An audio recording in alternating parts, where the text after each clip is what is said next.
दोस्तों, पूरे 4 माह के चतुर्मास की निद्रा की योग निद्रा पूर्ण करके भगवान जनार्दन, जगत के पालनहार भगवान विष्णु अब जागने वाले हैं।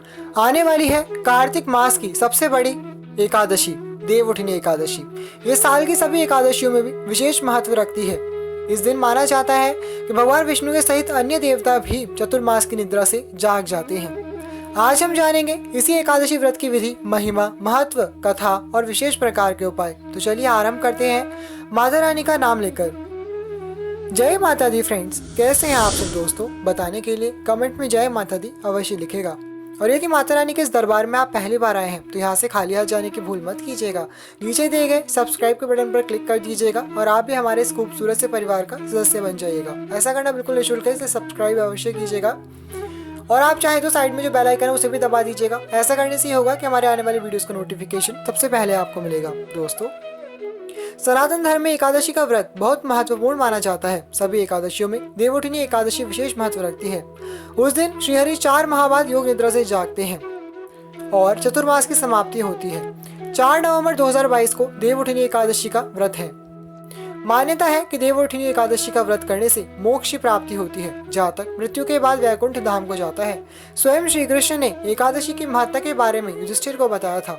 कहते हैं कि देवउठनी एकादशी पर प्रदोष काल में गन्ने का मंडप बनाकर श्रीहरि के स्वरूप शालिग्राम और तुलसी विवाह के बाद कथा का श्रवण जरूर करना चाहिए। इसके सुनने मात्र से पाप कर्म समाप्त हो जाते हैं। तो चलिए आप सुनते हैं देवउठनी एकादशी की व्रत कथा। इससे पहले हम आपको बता दें कि इस साल 2022 में कार्तिक मास के शुक्ल पक्षी देवउठनी एकादशी तिथि का आरंभ 3 नवंबर 2022 को शाम 7:30 बजे से हो जाएगा। वहीं कार्तिक मास के शुक्ल पक्षी एकादशी तिथि 4 नवंबर 2022 शाम 6:08 पर समाप्त हो जाएगी। जो भी लोग व्रत का पारण करेंगे वो एकादशी से अगले दिन व्रत का पारण करेंगे। सुबह 6:39 से सुबह 8:52 तक 5 नवंबर 2022 को व्रत के पारण का समय है। एकादशी के दिन सुबह जल्दी उठें, नित्य कर्मों से निवृत्त होकर स्वच्छ रंग के हल्के रंग के वस्त्र धारण करें, स्वच्छ वस्त्र धारण करें। अपने मुख्य द्वार पर हल्दी के जल के छींटे भी दीजिएगा। ऐसा करने से शुभता आती है, लक्ष्मी का आगमन होता है। इसके साथ साथ आपको भगवान विष्णु की पूजा करके आपको व्रत रखना चाहिए। आप फलाहार कर सकते हैं, निराहार कर सकते हैं, जैसे आपका शरीर का सामर्थ्य उसके अनुसार आपको एकादशी का व्रत करना चाहिए। आज के दिन आपको चावल का प्रयोग नहीं करना चाहिए, ना तो खाने चाहिए ना ही बनाने चाहिए। और पूजा में भी चावलों के स्थान पर सफेद तिलों का प्रयोग करना चाहिए। बाकी हमने एकादशी के व्रत की डिटेल में वीडियो बनाई है, आपको उस वीडियो का लिंक हम डिस्क्रिप्शन बॉक्स में दे देंगे, आप प्लीज वहां से जा करके देख लीजिएगा। अभी हम आपको बता देते हैं इस व्रत की पौराणिक कथा के अनुसार एक राज्य में एकादशी के दिन प्रजा से लेकर पशु तक अन्न ग्रहण नहीं करते थे, ना ही कोई अन्न बेचता था। एक बार की बात है, भगवान विष्णु ने राजा की परीक्षा लेने के लिए सुंदरी का वेश धर लिया और सड़क किनारे बैठ गए। राजा वहां से गुजरे तो सुंदरी से उसके यहाँ बैठने का कारण पूछा। स्त्री ने बताया कि उसका इस दुनिया में कोई नहीं, वह बेसहारा है। राजा उसके रूप पर मोहित हो गए और बोले कि तुम मेरी रानी बनकर महल चलो। सुंदरी ने राजा की बात स्वीकार कर ली, लेकिन एक शर्त रखी कि राजा को पूरे राज्य का अधिकार उसे सौंपना होगा और जो वह बोलेगी, खाने में जो बनाएगी उसे मानना होगा। राजा ने शर्त मान ली। अगले दिन एकादशी पर सुंदरी ने बाजारों में बाकी दिनों की तरह अन्न बेचने का आदेश दिया। मांसाहार भोजन बनाकर राजा को खाने पर मजबूर करने लगी। राजा ने कहा कि आज एकादशी के व्रत में मैं तो सिर्फ फलाहार ग्रहण करता हूँ। रानी ने शर्त याद दिलाते हुए राजा को कहा कि अगर यह तामसिक भोजन नहीं खाया तो मैं बड़े राजकुमार का सिर काट दूंगी। राजा ने अपनी स्थिति बड़ी रानी को बताई। बड़ी महारानी ने राजा से धर्म का पालन करने की बात कही और अपने बेटे का सिर काट देने को मंजूर हो गई। राजकुमार ने भी पिता को धर्म ना छोड़ने को कहा और खुशी खुशी अपने सिर की बलि देने के लिए राजी हो गए। राजा हताश हो गए थे और सुंदरी की बात न मानने पर राजकुमार का सिर देने को तैयार हो गए। तभी सुंदरी के रूप से भगवान विष्णु ने उन्हें दर्शन दिए और कहा कि ये तुम्हारी परीक्षा थी और तुम इससे पास हो गए।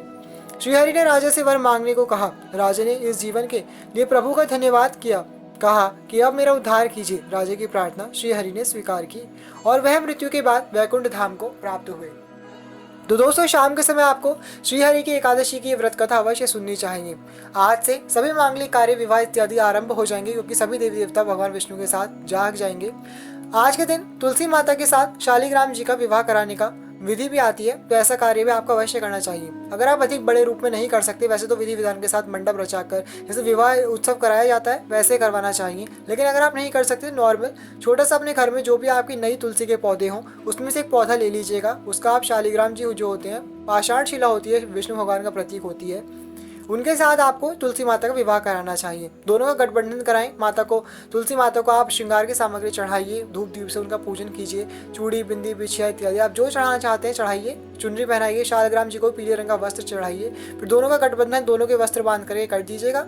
उसके बाद हो सके तो पति पत्नी अगर ये साथ में कराते हैं तुलसी विवाह तो बहुत श्रेष्ठ रहता है। लेकिन अगर आप अकेले हैं तो अकेले भी कर सकते हैं। पति पत्नी है तो अपने एक जो पति हैं वो शालग्राम शिला को हाथ में लेकर के और तुलसी माता को अपने हाथ में स्त्री लेंगी और फिर आपको परिक्रमा करनी चाहिए। पवित्र अग्नि को प्रज्वलित करना चाहिए, हवन कर लेना चाहिए। सबसे पहले गणेश जी का पूजन करें, गौरी माता का पूजन करें, सभी देवी देवताओं का आवाहन पूजन करके हवन करके आपको उस अग्नि के चारों तरफ 7 बार परिक्रमा करके उनके फेरे कराने चाहिए और फिर माँ तुलसी को सिंदूर इत्यादि अर्पित करना चाहिए। दोस्तों, जो भी सुहागन स्त्रियां हैं वो तुलसी माता को सिर्फ आज के दिन ही सिंदूर अर्पित करें। बहुत सी सुहागन स्त्रियां पूछती है कि क्या हम डेली पूजा में अर्पित कर सकते हैं? नहीं, तुलसी माता को पूरे साल में सिर्फ आज के दिन ही आपको सिंदूर अर्पित करना होता है। आज के दिन के एक दिन के लिए ही तुलसी माता शालग्राम जी की भगवान विष्णु की पत्नी बनी थी। वैसे तुलसी माता बहुत ही पतिव्रता स्त्री हैं। ऐसी कथा आती है कि शंखचूड़ नाम का एक बहुत ही प्रभावशाली, प्रतापी, शक्तिशाली राक्षस राजा हुआ। उन्हीं की पत्नी माता तुलसी थी। माता तुलसी के पतिव्रत धर्म के कारण वो संपूर्ण संसार में अजय बन गया था। उसे हरा पाना किसी के लिए भी संभव नहीं था। वो पार्वती माता पर मोहित होकर उनकी ओर आकृष्ट हो गया और उन्हें प्राप्त करने के लिए महादेव से युद्ध करने लगा। उसी युद्ध में हरा पाना त्रिलोकी में किसी के लिए भी संभव नहीं था। ऐसे में भगवान विष्णु ने उसकी पत्नी का सतीत्व, पतिव्रता धर्म खंडित करने का निर्णय किया। ऐसे में वो शंखचूड़ का वेश धारण करके तुलसी देवी के पास गए और तुलसी देवी का शील भंग कर दिया, जिससे कुपित होकर तुलसी माता ने उन्हें श्राप दे दिया। वहीं शंखचूड़ की मृत्यु महादेव के हाथों हो गई, जिससे शंख की उत्पत्ति होती है।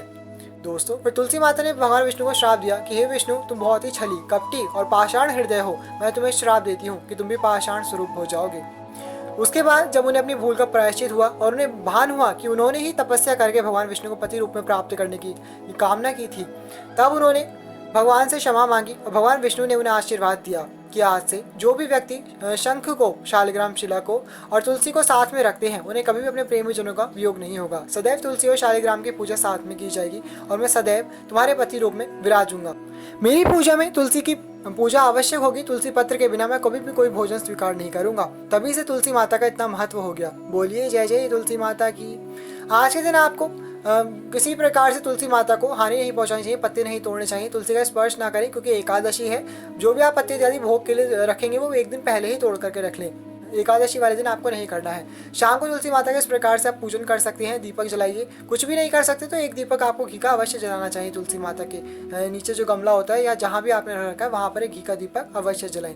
ऐसा करने से भी लक्ष्मी का आगमन होता है। लक्ष्मी माता का स्वरूप मानी जाती है तुलसी माता। हो सके तो इस मंत्र को बोले, ओम वृंदावनी विश्व पूजिता विश्व पावनी पुष्पसारा नंदिनी च तुलसी कृष्ण जीवनी। ये तुलसी माता के अष्ट नाम हैं, इनका आपको पाठ करना चाहिए। जो भी इन्हें पाठ करता है तुलसी माता उसकी समस्त मनोकामनाएं पूर्ण कर देती हैं, सभी पापों का नाश कर देती हैं। समस्त जग को पावन करने वाली है माँ तुलसी।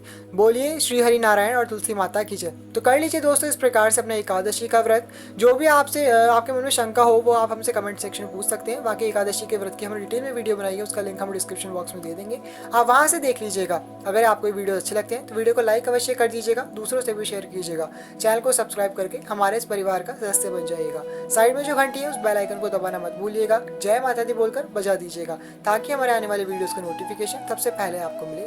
अब मिलेंगे अगली वीडियो में और भी जानकारी के साथ। तब तक के लिए thank you all, love you all, जय माता दी।